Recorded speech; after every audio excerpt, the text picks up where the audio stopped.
आज के वीडियो का क्वेश्चन है कि आर्बिट्रेशन अवार्ड क्या होता है और आर्बिट्रेशन अवार्ड को कैसे चैलेंज किया जा सकता है, और अगर चैलेंज किया जा सकता है तो कौन से ग्राउंड्स पे चैलेंज किया जा सकता है। एक्ट में अगर इसकी डेफिनेशन की बात करें तो बस ये लिख रखा है कि arbitral award includes N interim award. इससे कुछ समझ आ रहा है? ऐसे तो कुछ भी नहीं समझ आ रहा। तो इसके मीनिंग की बात करें तो उसका मीनिंग यही है कि जब फाइनल जजमेंट जो आर्बिट्रल ट्रिब्यूनल दे देता है ना, उसे हम लोग आर्बिट्रल अवार्ड कहते हैं। और जो अवार्ड देता है ना, उसकी सेम वैल्यू रहती है एज इज कोई सिविल कोर्ट का जजमेंट है, उसे उस तरीके से इन्फोर्स कराया जा सकता है। तो मतलब काफ़ी वैल्यू है इसके जजमेंट की। अब अगले स्टेप पे हम लोग कुछ प्रिंसिपल्स देखते हैं जो कि आर्बिट्रल अवार्ड मतलब अवार्ड से रिलेटेड है। पहला है कि इसे चैलेंज कौन कर सकता है। चैलेंज सिर्फ और सिर्फ वही लोग कर सकते हैं जो कि पार्टी है आर्बिट्रेशन के, उसके अलावा कोई और चैलेंज नहीं करेगा। और किसके पास चैलेंज किया जा सकता है, कौन सी अथॉरिटी है, तो ये हम लोग डिस्ट्रिक्ट कोर्ट, हाई कोर्ट। और डिस्ट्रिक्ट कोर्ट अगर डोमेस्टिक मामला है और हाई कोर्ट अगर इंटरनेशनल मामला है। और क्या लिमिटेशन है, मतलब कब तक अवार्ड को चैलेंज किया जा सकता है। तो इसका जो टाइम लाइन है, जब तुम लोगों को अवार्ड मिल चुका है, जैसे ही आपका अवार्ड आया, आपके पास 3 महीने का समय है, आप 3 महीने के अंदर जो है अवार्ड को चैलेंज कर सकते हैं। और 30 दिन तक और टाइम बढ़ जाता है वैसे तो। फिर ऑटोमेटिक स्टे नहीं लगता। अगर एक बार फैसला आ गया ना और आपको फैसले से मंजूरी नहीं है, जो भी बात है, आपको चैलेंज करना, तो आप ये सोच रहे होगे कि खुद उस पर रोक लग जाएगी, वो जो अवार्ड है इफेक्टिव नहीं होगा। ऐसा कुछ नहीं है। आप कोर्ट में जाओगे, आपको ऑर्डर लाना पड़ेगा।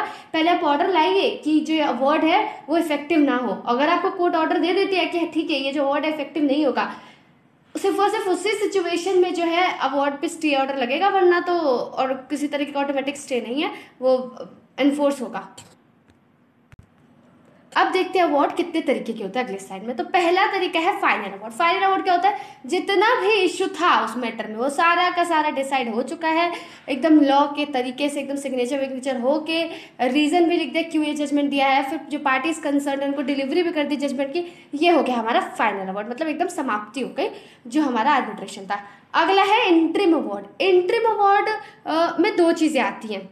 वो 2 चीजें क्या है, कभी कभी ऐसा होता है ना, कुछ फैसला ऐसा रहता है जो कि फाइनल डिसीजन तक ही सिर्फ वैलिड रहता है। जब तक फाइनल डिसीजन नहीं आ जाता ना, सिर्फ और सिर्फ तभी तक वैलिड रहता है। एक तो इंटरिम अवार्ड ये हुआ। दूसरा इंटरिम अवार्ड ये होता है, सपोज कोई एक मैटर है और बहुत सारे डिस्प्यूट्स है, मैं उसमें मान लो 4-5 चीजें डिसाइड होनी है। एक तो जो डिस्प्यूट है ना, उसका मतलब जवाब जो है पहले ही दे देती है, मतलब उन लोगों को पहले ही सॉल्व कर लेते हैं। मतलब ये जो पूरा मैटर है ना, जैसे हम लोग लर्निंग इजी करने के लिए अपने क्या करते हैं, पार्ट्स में डिवाइड करते हैं ना चीज़ों को। तो यहाँ पे कोर्ट ने भी क्या किया, एक साथ सारा फैसला ना देने के बजाय पार्ट्स में से बांट लिया। तो कुछ पार्ट का फैसला पहले दे दिया है, तो उस रिगार्ड में तो फाइनल ही होगा। तो समझ आ गया, 2 तरीके के। एक तो सिर्फ और सिर्फ तब तक इफेक्टिव रहेगा जब तक फाइनल अवार्ड नहीं आ जाता, और दूसरा हमेशा इफेक्टिव रहेगा। तो ये हो गया एक इंटरिम अवार्ड। मैं आपको क्या बता रही हूँ, प्लीज ध्यान रखना, ये बात दिमाग में लेकर चलना कि हम पढ़ क्या रहे हैं। हम आर्बिट्रेशन अवार्ड पढ़ रहे हैं। हम यहाँ पे क्या पढ़ रहे हैं कि ये जो अवार्ड होता है ना, कितने तरीके का होता है। एक तो फाइनल होता है, एक इंटरिम होता है, और आगे होता है तीसरा है सेटलमेंट अवार्ड। कभी कभी क्या होता है, पार्टी जो है आपस में वो मतलब अपना मैटर एडजुडिकेट करा रही है, आर्बिट्रेट करवा रही हैं, लेकिन उनके में भाईचारा बढ़ जाता है अचानक से। तो सोचते हैं हम समझौता कर लेंगे, कोई बात नहीं, समझौता कर लेंगे। तो ऐसा आर्बिट्रेटर नहीं रोकेगा, नहीं नहीं अब फैसला ही सुनाएंगे हम आपको, नहीं ऐसा कुछ नहीं है, वो सेटलमेंट कर लेंगे आपस में। लेकिन वो जो सेटलमेंट होगा, जो सेटलमेंट के थ्रू जो चीज़ डिसाइड करिए, उसे हम लोग एक अवार्ड की तरह कंसिडर करेंगे। अब आते हैं अगली स्लाइड पे, यहाँ पे देखते हैं एडिशनल अवार्ड। एडिशनल अवार्ड में क्या होता है, ये जब फाइनल अवार्ड दे देता है आर्बिट्रल ट्रिब्यूनल, उसके बाद भी कभी कभी रहता है ना कि कुछ इश्यू सॉल्व नहीं हो पाता है, तो अब आप दोबारा से नई आर्बिट्रेशन प्रोसीडिंग तो नहीं शुरू करोगे ना। आप क्या करोगे, उसी आर्बिट्रेटर के पास वापस जाके, मतलब उसी आर्बिट्रल ट्रिब्यूनल के पास वापस जाओगे, कहोगे कि ये जो चीज़ें हैं ये डिसाइड नहीं हुई हैं, आपको इसे डिसाइड करना होगा। लेकिन जब आपका फाइनल अवार्ड आ चुका है तो उसके बाद 30 दिन का समय, 30 दिन के अंदर ये जाके बात बोलनी पड़ेगी, 30 दिन के अंदर रिक्वेस्ट करनी है। आप सो के अचानक से उठ रहे हो, फिर नहीं होगा। अब आता है अगली स्लाइड पे। अब आर्बिट्रल अवार्ड को मतलब पक्का कब माना जाता है, मतलब क्या उसकी रिक्वायरमेंट है, हाँ एकदम इसी तरीके से होना चाहिए तो ही हम इसे फाइनल मानेंगे।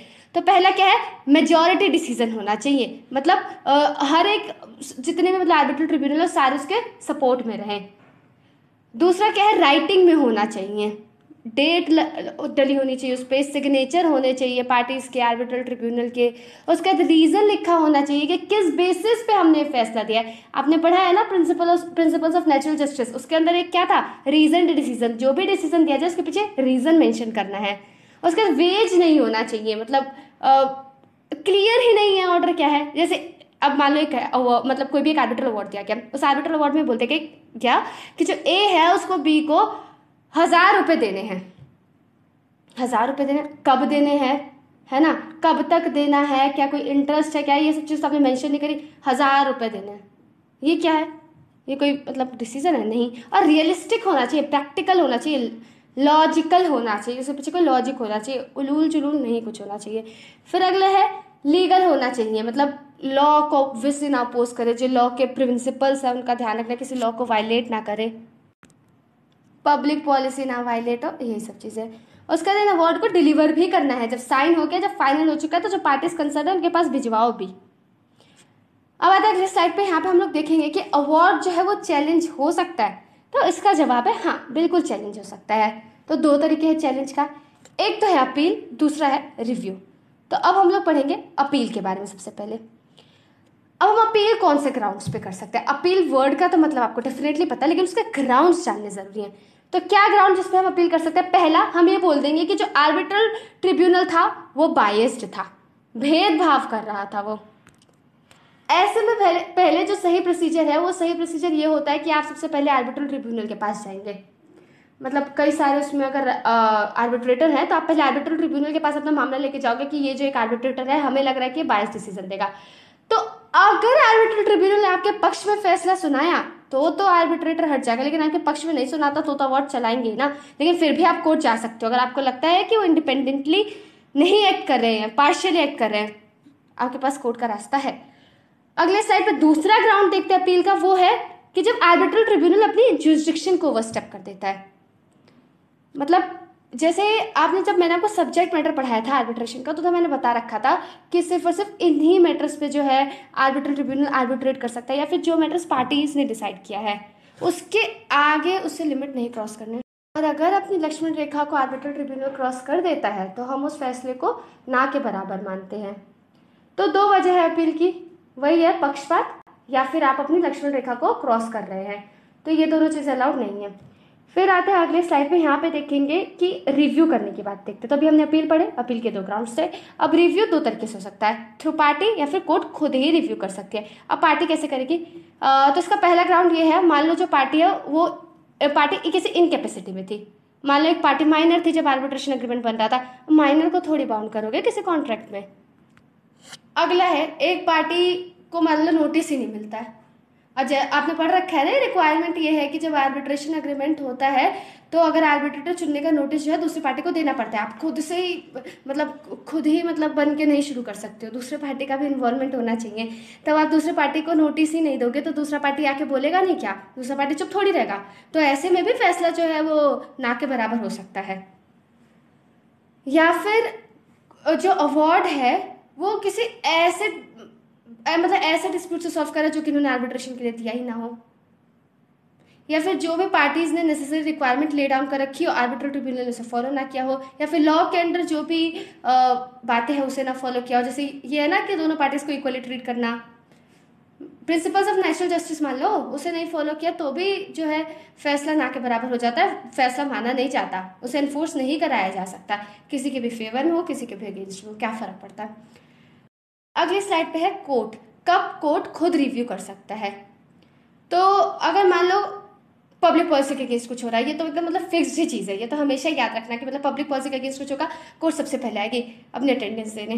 तो पहली चीज़। दूसरी चीज़, या फिर कोई ऐसा डिस्प्यूट आर्बिट्रेशन में डिसाइड हो जाता है जो कि मना है डिसाइड होने के लिए, जैसे क्रिमिनल ऑफेंस, वो नहीं डिसाइड हो सकता आर्बिट्रेशन में, लेकिन मान लो आर्बिट्रेटर जो है उसे क्रिमिनल ऑफेंस भी डिसाइड कर लिया। अब समझ रहा होगा पावर आ गई है तो कुछ भी कर सकता है कोई पावर में, power corrupt and absolute power corrupt absolutely.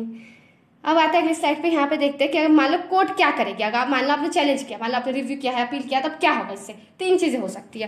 पहला, या तो जो पूरा का पूरा अवार्ड सेट असाइड कर दिया जाएगा, मतलब कोई लीगल कॉन्सिक्वेंस है ही नहीं इस अवार्ड का, फाड़ दिया जाएगा उस पूरे अवार्ड को किनारे।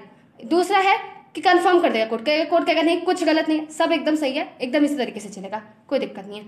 तीसरा मॉडिफाई, या कोर्ट को लगता है थोड़ी बहुत गलती हो चुकी है, थोड़ी बहुत कहीं कहीं, तो कोर्ट उसमें सुधार कर देगी, बाकी आपका वैलिड रहेगा। और एक बार सबसे ज़्यादा ध्यान रखना, आप जितने भी एडीआर आपने पढ़ा होगा, सब एक लोक अदालत और एक आर्बिट्रेशन, इन दोनों का जो भी अवार्ड आता है वो बाइंडिंग रहता है, एज इफ वो सिविल कोर्ट का डिग्री है, सिविल कोर्ट का जजमेंट है। देखो कोर्ट नहीं डिसाइड कर रही, लेकिन जो जजमेंट आ रहा है, जो फाइनल ऑर्डर आ रहा है, उसको किसकी वैल्यू दी जा रही है? कोर्ट की वैल्यू दी जा रही है। तो इसका बहुत बड़ा एडवांटेज है कि मतलब कोई भी पार्टी हिचकिचाए ना अपना मैटर जो है आर्बिट्रेशन या फिर ऐसी जगहों पे ले जाने से। अब आते हैं अगली स्लाइड पे, केस देखते हैं। तो पहला केस है हमारा Narendra Singh versus union of India. इसमें यह बोला गया कि जो क्या आर्बिट्रेटर है दूसरे पार्टी से बिना एविडेंस लिए किसी फैसले को फाइनल कर सकती है, किसी चीज का फैसला सुना सकती है? बिल्कुल नहीं। प्रिंसिपल ऑफ नेचुरल जस्टिस का वायलेशन नहीं होगा। ठीक है, पावर है आपके पास, आपको प्रोसीजर नहीं फॉलो करना, लेकिन प्रिंसिपल्स ऑफ नेचुरल जस्टिस के साथ तो हमेशा हमेशा ही कॉम्प्लाई करना है। अगला केस है union of India versus Om Vajrakaya construction company. इसमें यह था कि मान लो पार्टी ने आपस में पहले ही खुद से अग्रीमेंट कर लिया है कि उन्होंने कोर्ट की पावर डिसाइड कर लिया है कि जो कोर्ट है उन्होंने खुद से कोर्ट की पावर लिमिट कर रखी है कि हमारे मामले में जो है कोर्ट ये नहीं करेगी वो नहीं करेगी। तो क्या आपको लगता है कि पार्टीज के बीच प्रायर एग्रीमेंट है तो कोर्ट की पावर लिमिट कर सकती है? बिल्कुल भी नहीं। कैसे लिमिट कर सकती है? कोई फर्क नहीं पड़ता, वो जो आपने एग्रीमेंट कर रखा है बेकार है। कोर्ट की पावर जो है वो रहेगी, आप फैसला करके कोर्ट की पावर लिमिट नहीं कर सकते कभी भी। फिर अगला केस है इंडस वैली डेवलपमेंट कॉर्पोरेशन का जो केस है। इसमें कोर्ट ने ये बोला कि अगर कोई भी ऐसा अवार्ड है जिसमें रीजन नहीं दिया जा रहा तो उसे हम लोग मानेंगे कि प्रिंसिपल्स ऑफ नेचुरल जस्टिस का वायलेशन है और उसे हम लोग रीजन अवार्ड नहीं बोलेंगे। और कोई भी अवार्ड का मैंने आप जैसे आपको पढ़ाया था बात कि रिक्वायरमेंट अवार्ड की क्या है? रीजन डिसीजन होना चाहिए। तो बस तो रीजन होना चाहिए, वरना प्रिंसिपल ऑफ नेचुरल जस्टिस का वायलेशन होगा। Thank you for watching this video. If this any doubt do mention the comment box, I will try my best to help you.